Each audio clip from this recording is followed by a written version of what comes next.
Kashi news channel, सच है तो बोलेगा।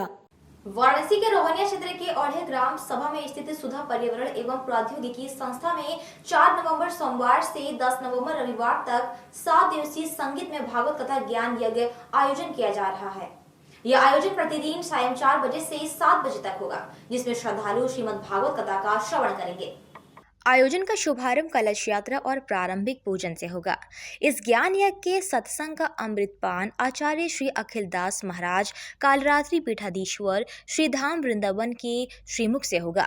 आचार्य के दिव्यवाणी में कथा श्रवण का अवसर प्रतिदिन सायं 4 बजे से 7 बजे तक मिलेगा।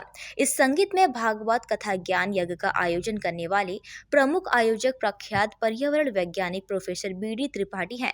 श्रीमद् भागवत कथा जीवन के उद्देश्य और दिशा को दर्शाती है, साथ ही यह पर्यावरण और प्रकृति की शुद्धता का भी कारण बनती है। कथा के श्रवण से न केवल जीवन में शांति मिलती है, बल्कि इसके सकारात्मक प्रभाव से आसपास का वातावरण भी शुद्ध होता है।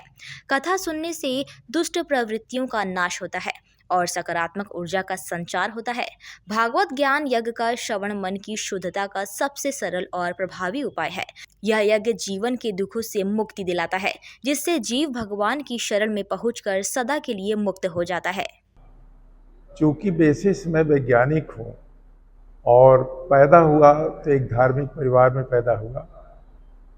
हमारा जहाँ तक मानना है कि आज के समय में बहुत से जो लोग धार्मिक हैं वो विज्ञान की बातों को बहुत सा नहीं जानते, और जो वैज्ञानिक हैं उनको धर्म के बारे में कम जानकारी है। तो यहाँ मैं आप लोगों से बताना चाह रहा था कि जब भी आत्मा और परमात्मा की बात होती है तो आपने सुना होगा हमारे धार्मिक महर्षियों के मुंह से कि जो परमात्मा है उसी का छोटा छोटा स्वरूप या आत्माओं के रूप में जो है वो जितने जीव जगत चराचर में जो है वो व्याप्त है। एज ए साइंटिस्ट हमारा मानना है कि परमात्मा को हम पूरे विश्व के ब्रह्मांड की ऊर्जा के रूप में मान लेते हैं, और वही ऊर्जा छोटे छोटे रूप में सभी जीव जगत के अंदर जो है मौजूद है।